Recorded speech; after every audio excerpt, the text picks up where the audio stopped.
நெல்லை பேட்டை பகுதியில் உடையர்புரம் அப்படிங்கிற அந்த ஏரியாவில் வந்து ஒரு சாதி ஆணவ படுகொலை வந்து நடந்திருக்கு.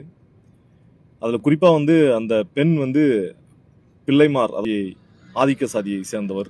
அந்த பெண்ணினுடைய காதலன் ஆனந்த கிருஷ்ணன் வந்து தேவேந்திரகுல சமுதாயத்தை வந்து சேர்ந்தவர்.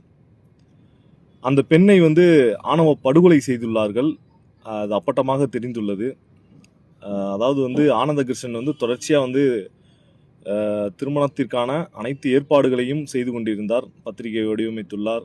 பல்வேறு விஷயங்களையும் வந்து தயார் செய்து கொண்டிருந்தார்.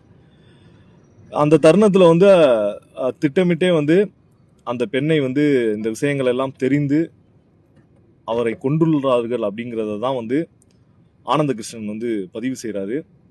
அந்த பெண்ணும் வந்து ஆனந்த கிருஷ்ணன்கிட்ட பேசும்போது என்னை கொல்லுவதற்கான எல்லா வகையான ஏற்பாட்டையும் செய்து கொண்டிருக்கிறார்கள், என்னை காப்பாற்று அப்படின்னு சொல்லிட்டு வந்து அவங்க வந்து பேசிட்டு இருந்திருக்கிறாங்க.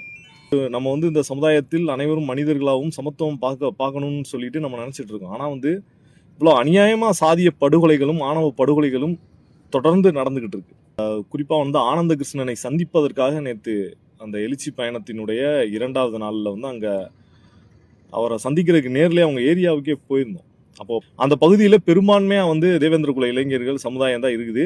வெறும் ஒரு 10 வீடு 15 வீடு தான் வந்து பிள்ளை சமூகத்தை சேர்ந்தவங்க வந்து இருக்கிறாங்க.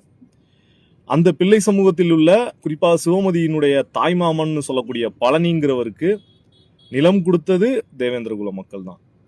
அவருக்கு வீடு கட்டி கொடுத்தது தேவேந்திரகுல மக்கள் தான். இப்படி வந்து எல்லா வகையிலையும் அவருக்கு உதவியா இருப்பாங்க. ஆனா வீட்டுக்குள்ள மட்டும் அவரை அந்த தேவேந்திரகுல மக்களை வந்து விடமாட்டாங்க.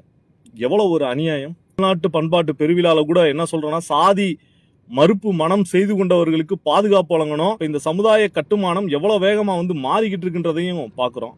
முதல் நாள் பயணத்துல ஒரு வீட்டில் நேரடியாக போய் வந்து சாதி மறுப்பு மனவிழா வந்து மனம் வந்து நடக்குது. அதில் போய் நாங்கள் கலந்து கொண்டு நடத்தி வைக்கிறோம். விசிக தோழர் உட்பட எல்லாரும் போய் செய்கிறோம். அடுத்த நாளே வந்து பார்த்தீங்கன்னா இங்கே சாதிய ஆணவ படுகொலை நடக்குது. இப்படி சமூகத்தில் ஒரு பக்கம் எவ்வளோ வேகமாக சாதி மறுப்பு மனங்கள் நடந்து கொண்டு இருக்கோ அவ்வளோ அதுக்கு எதிராக இந்த பிற்போக்கு சக்திகள் குறிப்பாக ஆதிக்க சாதி சங்கங்களும் RSS BJP கும்பல்களும் இதற்கு எதிராக தொடர்ந்து வேலை செய்து கொண்டிருக்கிறார்கள். தொடர்ந்து வந்து இந்த பிற்போக்குத்தனத்தை பரப்புகிறார்கள், படுகொலைகளை தூண்டுகிறார்கள். ஆகவே இவர்கள் அனைவரும் வந்து தடை செய்யப்படணும், இவர்களுடைய சொத்துக்கள் அனைத்தை பறிமுதல் செய்யப்படணும். ஆகவே இந்த எழுச்சி பயணத்தில் தொடர்ந்து நாம் பயணிப்போம். இந்த சமூக ஜனநாயக பண்பாட்டை நிலைநிறுத்துவோம். இந்த சமூக ஜனநாயக பண்பாட்டினுடைய சமூகமாக இதை வளர்த்தெடுப்போம். ஜனநாயக சமூகம் படைப்போம் என கேட்டுக்கொண்டு முடிக்கிறேன். நன்றி.